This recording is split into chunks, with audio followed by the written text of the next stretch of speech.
ஆண்டவரும் இரட்சகருமான இயேசு கிறிஸ்துவின் ஈடு இணையற்ற நாமத்தில்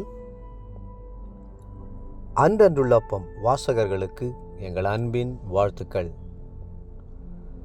2024 ஆண்டு ஆகஸ்ட் மாதம் 18ஆம் தேதி ஞாயிற்றுக்கிழமைக்குரிய தின தியானம்.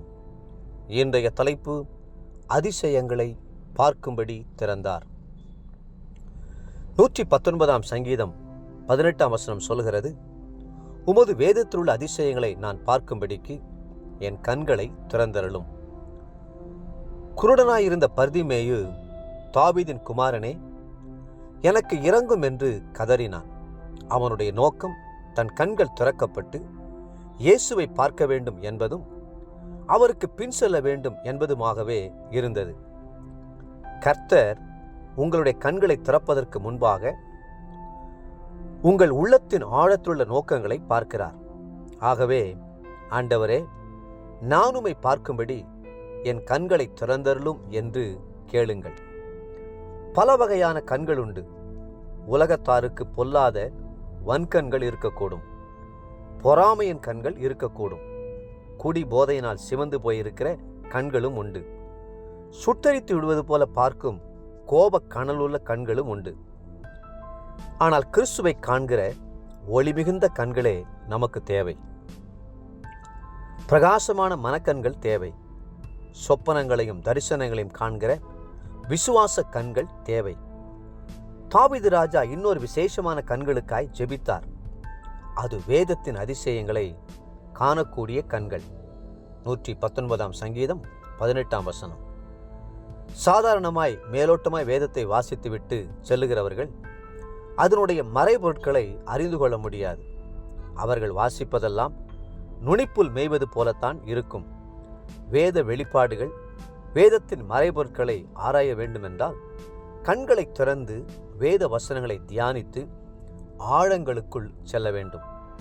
வேதத்தை எழுதின பரிசுத்த ஆவியானவரின் ஒத்தாசையோடு வேதத்திற்குள் செல்வீர்கள் என்றால் ஒவ்வொரு வேத வசனமும் வைர சுரங்கத்திலிருந்து கிடைக்கும் விலையேறப்பெற்ற மாணிக்க கற்களாக விளங்கும். உங்களுடைய இருதய கண்கள், மனதின் கண்கள், அறிந்து கொள்ளக்கூடிய அறிவின் கண்கள் ஆகியவை திறக்கப்படட்டும். அன்றைக்கு லீதியால் பவுல் சொல்லியவைகளை கவனிக்கும்படியாக கர்த்தர் அவளது இருதயத்தை திறந்தருளினார். அப்போஸ்தலர் நடவடிக்கைகள் 16:14. வேத புத்தகத்தின் மொத்த மகத்துவத்தையும் சங்கீதம் 119 பிரதிபலிக்கிறது. வேத புத்தகத்திலே மிக நீளமான சங்கீதமும் அதிகாரமும் இதுதான். இதில் மொத்தம் 176 வசனங்கள் இருக்கின்றன. அத்தனை வசனங்களும் வேதத்தின் முக்கியத்துவங்களை உங்களுக்கு சொல்லுகின்றன. உங்கள் கண்கள் திறக்கப்பட்டு இருந்தால்தான் ஆவியும் ஜீவனுமாயிருக்கிற வேத வசனங்களின் ஆழங்களையும் மறைபொருட்களையும் உங்களால் அறிந்து கொள்ள முடியும். இந்த சங்கீதத்தை வேதபாரகனான எஸ்ரா என்ற பக்தன் எழுதியிருக்க கூடும் என்று அநேக வேத பண்டிதர்கள் கருத்து தெரிவிக்கிறார்கள். கர்த்தருடைய வேதத்தை ஆராயவும் அதன்படி செய்யவும் இஸ்ரவேலிலே கட்டளைகளையும் நீதி நியாயங்களையும் உபதேசிக்கவும் எஸ்ரா தன் இருதயத்தை பக்குவப்படுத்தியிருந்தான். எஸ்ரா 7:10 என்று வேதம் சொல்லுவது இதற்குத்தான் காரணம். தேவப்பிள்ளைகளே, திரளான பொன் வெள்ளியை பார்க்கிலும் கர்த்தர் விளம்பின வேத வசனங்களே உங்களுக்கு மேலானதாக விளங்கட்டும். அதை ருசிக்கும் போது அவை தேனிலும் தெனிதேலும் மதுரமாய் இருப்பதை காண்பீர்கள். இன்றைய நினைவிற்கு ஏசாயா 29:18.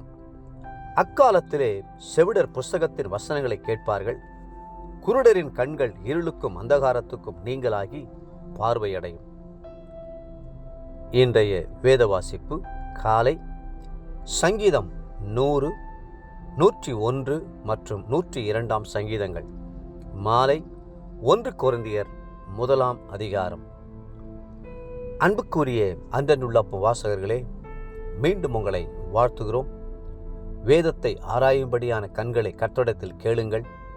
கர்த்தர்தாமே உங்களை ஆசீர்வதித்து மென்மேலும் உயர்த்துவாராக. ஆமென்.